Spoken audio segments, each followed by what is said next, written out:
Her er en vintermark i Odsherred. Velfriseret og landbrugt. Det er Sørens mark, og her er Sørens gård. Den ligger lidt uden for Egebjerg.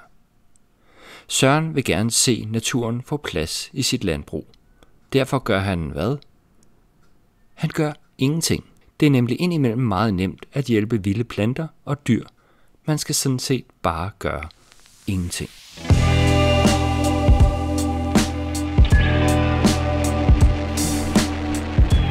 Odsherred Kommunes naturforvalter Frida Dorf Petersen er nysgerrig på landmænd, der arbejder aktivt på at fremme biodiversitet på deres bedrift.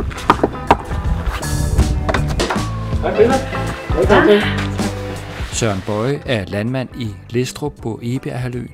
Han har de seneste par år lavet små tiltag, der har fremmet artsrigdommen og skabt grønne korridorer.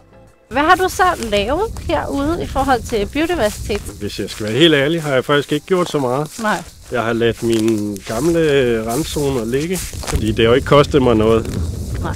Jeg har ikke brugt penge på det, kan man sige. Jeg tror også, man når langt ved bare at lade tingene være. Det kan man jo også se med de brede læggehegn. Det får det jo egentlig bedre, jo længere det bare får lov til at ligge og passe sig selv. Det næste måske kunne godt være, at jeg vil plante noget mere langs med de hegn, jeg har. Det har en større værdi at gøre noget i forhold til, hvor der er noget i forvejen. Helt klart. Helt klart. Og man kan sige, altså, vi har jo næsten et 10 meter bredt bælte her, ikke? Altså, og så har vi det her gamle elle-pilekrat herinde, som jo har super godt af bare at ligge urørt. Det er en af de mest biodiverse biotoper, vi har i Danmark. Af de her meget gamle moser.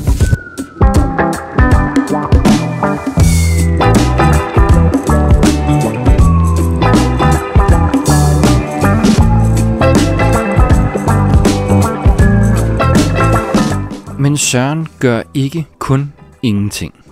I hjørnet bag søen, hvor det alligevel er svært at køre med landbrugsmaskiner, har han plantet skov og dermed forbundet sit vilde hjørne med nabobondens vilde trekant. Så udover både de brede randzoner og læhegne, du har, så har du også sådan noget som de her gamle stendiger, som jo er super godt for biodiversiteten. Så jeg gør jo ikke så meget andet at lade dem være, kan man sige, ikke? Og det er jo, det ved man jo godt, at de er fredet, så det er jo ikke nogen, man piller ved på den måde mere. Vi skal passe lidt bedre på det, der er. Så det er helt naturligt, at de får lov at være i fred. Men det er også noget af det bedste, du kan gøre. Altså, det er jo både skjul for markfirben og alskindspiller, som ligger derinde og putter sig om vinteren. Har du nogen idé om sådan det her med at passe på ledelinjerne i landskabet? Er du enig om det, eller kender du andre landmænd? Altså, mine kollegaer passer jo også på tingene og på digerne og så videre, ikke? Og gør forskellige tiltag. Det bliver vi nødt til alle sammen at bidrage lidt på fælles ansvar på forskellige ting. Sørens fremvisning af sine biodiversitetstiltag er blot første film i en række af besøg hos proaktive landmænd i Odsherred.